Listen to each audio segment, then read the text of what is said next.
Hey guys, so it's Monday again, and we're back to What You're Reading Monday. I'm really enjoying this series because, well, I'm an avid reader. I love to read. Reading is one of my, great escapes into, I don't know, it's not, it, I love reading on so many different levels. I love reading fiction books because they take you to a whole new place, but I also love reading nonfiction books because they can teach you so many things. I really like expanding my mind and learning new things. So I'm really excited about this whole series that we do on Mondays. And this week is no exception. I have no book to show you guys this week. The book is actually on my Kindle, and I'm reading it right now. So the book we're going to cover this week is actually called Get Rich Lucky Bitch. I like the title. I don't know, just like saying that book or that title just sounds kind of fun. So what I like about this book this week is, well, it's kind of there's kind of two things that I really like about it.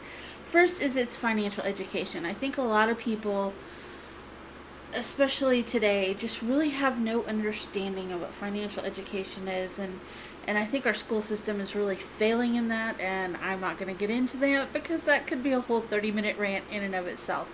Um, so what I do want to say is that this is a journey, this financial education thing. I've actually been on this journey for more than about 10 years now, and it's kind of fun. I started really getting into what is financial education, what is it, when I started reaching the Rich Dad Poor Dad series, and it was about the time that I passed on Redbox. I will leave a link to that video in the description below. Yep, made a really stupid choice a long time ago.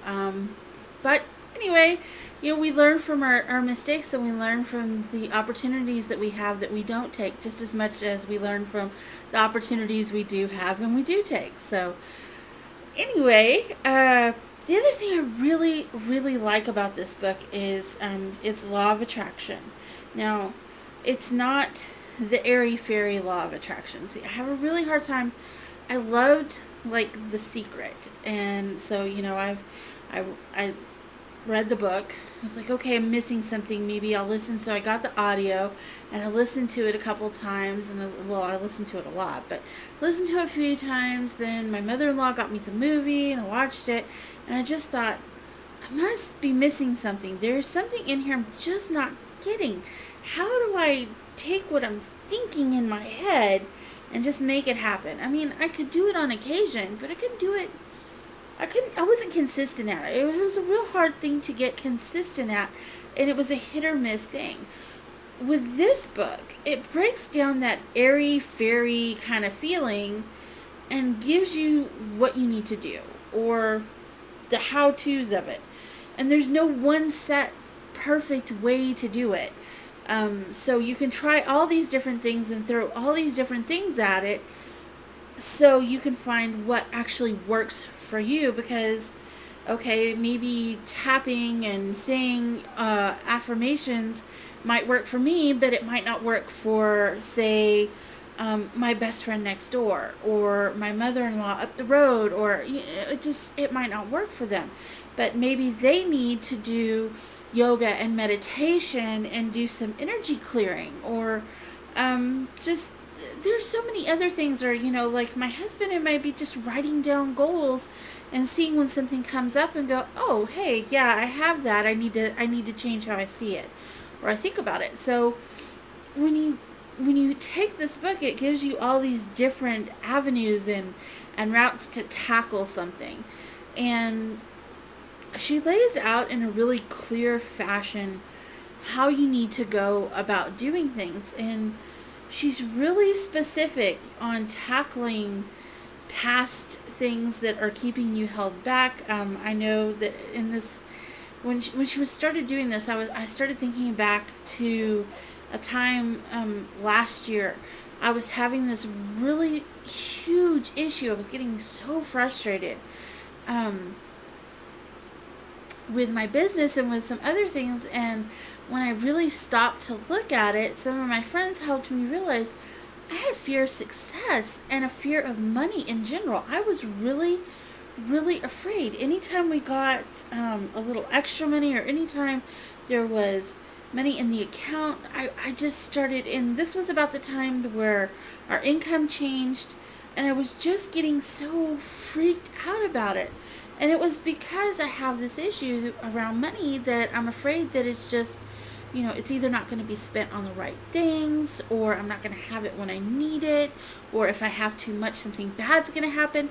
So I had to work, and I really worked on all this year. And what I like about this book is it's given me some more ideas on some other tweaks I can make on those issues. But I really had to work hard to get past what having those feelings were about. So what was it that was holding me back? Some of it was past issues when I was a kid growing up. Some of it are some things that, how my husband and I deal with finances and bills and things of that nature. So I really had to sit down and look about how I feel about it, what was wrong, and now this book has given me some other ideas and some other places to go so I can go to the next level. So if you have a fear of money, if you have a fear of success or something like that, this book is definitely for you. It's definitely going to give you the how-tos.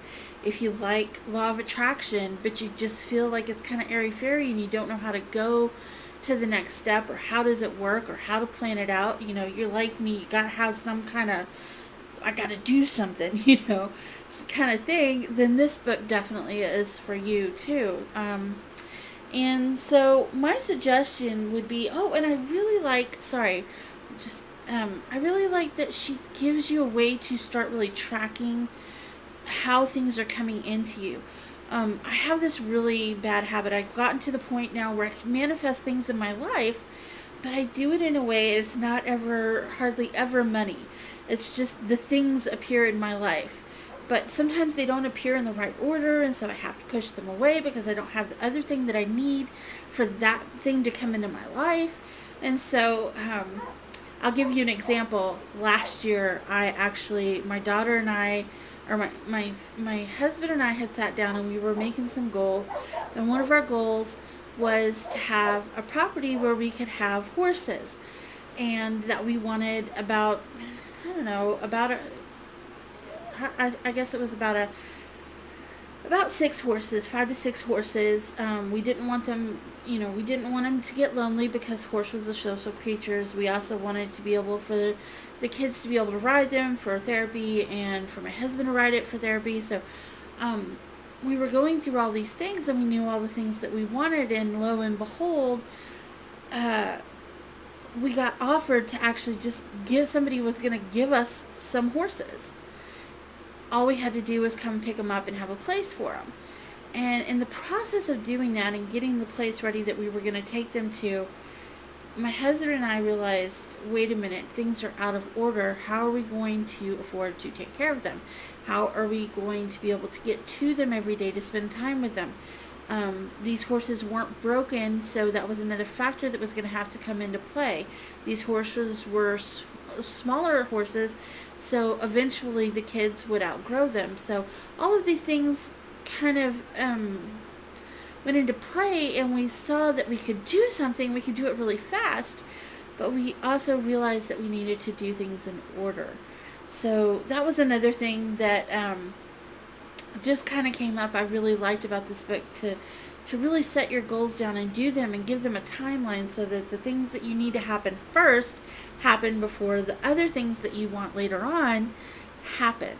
So that's just another crazy little tidbit of information that I really like about this book. And so anyway, I am going to stop here before I tell you the whole book, because I probably really could. Absolutely adored this book. Make sure that you come back on Wednesday for sure to get some excerpts, because that's my excerpt day. And since I don't have the book in front of me, I'll go ahead and write it out. And we'll discuss some of the stuff that's in this book that I really love. I am looking forward to talking to you again next Monday about the next book.